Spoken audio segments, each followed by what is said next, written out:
So the Bronze Bummer, Bum Squad, Mom Squad, that guy who holds the title of world's biggest coward, the one who turned down 120 million to fight Anthony Joshua, what's his name? And the one who's been openly ducking Dillian White. Deontay Wilder, that's him.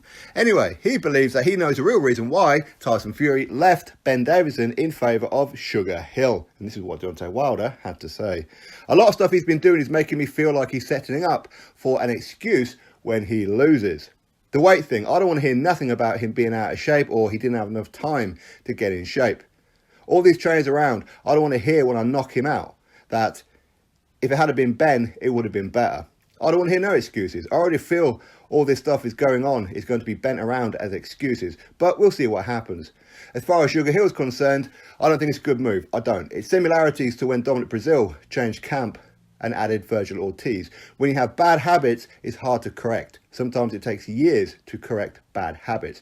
And it takes even longer when you ain't used to that, when you ain't worked with that person before. Deontay Wilder's statement. Now, I'm not going to say he's totally wrong on this one because I have to admit, as much as I want Tyson Fury to win, when he announced that he left Ben Davison in favour of Sugar Hill, part of me did think, okay, then so if he ends up losing to Wilder, well, he's got Sugar Hill in the corner, that is a pretty good excuse, isn't it? He could say, oh, well, I was wrong to leave Ben Davison. Then go back to Ben Davison and then have that rematch with Wilder at the end of the year where everything's going to be changed around. Okay, so I'm not going to say that I haven't thought of that, so I can't go in on Wilder for his thoughts on this one. But will it be? I don't know. Is Sugar Hill the right man for the job? Again, I don't know. I don't know too much about him other than he was training Charles Martin for a while and Adonis Stevenson among a couple of others. But I haven't seen anything of him that would make me go, yeah, he'd be a good coach for Tyson Fury. Because with Tyson Fury, he doesn't need somebody teaching him new tricks. Tyson Fury knows all the tricks, including the dirty ones in the book, okay? He knows all of them. So Tyson Fury, he just needs somebody to keep him in shape, to keep him in the gym, keep him motivated. When in the corner, make sure he stays switched on. Because Tyson Fury does have a nasty little habit when he fights of switching off. If you notice, each time he gets clipped is when he's switching off, when he just abandons the game plan. So we need somebody like that in his corner. A Peter Fury, for example. Now, I don't know whether or not him leaving Ben Davison was the right thing to do. I wasn't thrilled when I heard about it. I know a lot of people do, saying how Ben Davison, he hasn't had the experience and this, that and the other. But as I said before, Tyson Fury, he doesn't need somebody teaching him any new tricks. And when you hear Ben Davison talk about tactics and this, that and the other, you can kind of look at Ben and go, actually, you know your stuff. You really do. He knew some of the habits and the weaknesses of not only Tyson Fury, but Deontay Wilder as well. And, it was pointing them out, and I was very impressed with Ben. So I don't know if Sugar Hill is the right man for the job. It's going to be one of these occasions, though, isn't it, that if Tyson Fury beats Wilder, then people go, wow, that's a genius move. Sugar Hill, wow, he's a really good coach. Yeah, we see now why Tyson Fury went with him. If he loses, people will say, oh, well, he shouldn't have left Ben Davison. Now, I don't know about the weight thing. I've heard a few people saying how he's probably going to come in a bit heavier, have a bit more muscle mass on him, so therefore it's going to slow him down. Again, I don't know, because when you look at it, you see a lot of people, they kind of forget this point. First of all, can Tyson Fury be the same person he was when he defeated Vladimir Klitschko? In my opinion, I don't think he could ever hit that level again due to the amount of abuse that he's done to his own body within like a 3-year period. 2.5 years or thereabouts. So again, I don't know whether or not he can be the same kind of person. But with Tyson, he needs motivating. Really, really needs motivating. Because with Tyson, as he says, he battles his own demons. So he needs distraction from those demons. And can Sugar Hill do it? Maybe, potentially. A change of venue, of course.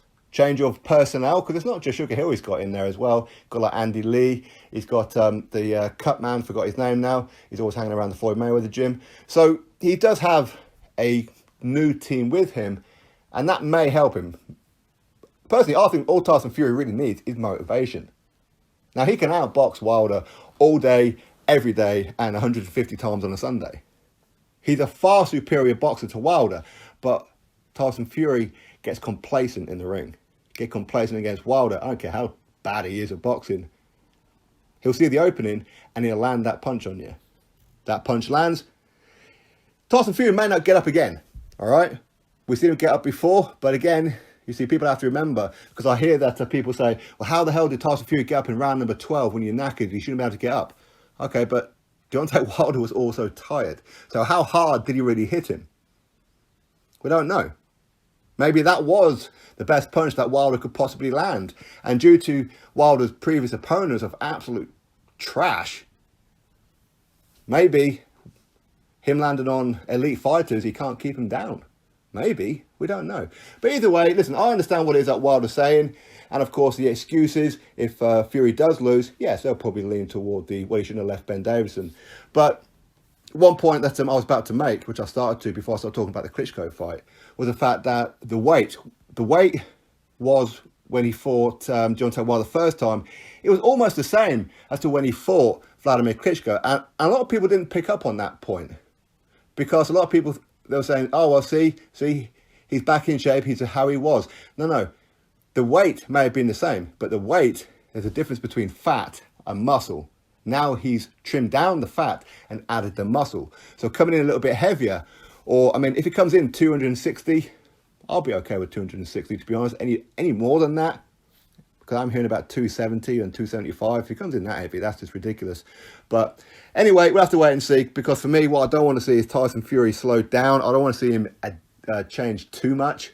I do want to see him adapt a little bit, but don't prat around, because if prattling around, in my opinion, could be one of the reasons why that judge, was it the Mexican judge who gave it to Wilder by, was it 5 rounds, which is absolutely ridiculous. That guy needs his eyes gouging out. But maybe he didn't like all the showboating.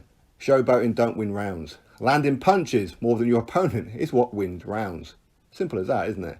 Anyway, you drop your thoughts below about it. Click thumbs up, subscribe. Catch you all on the next video.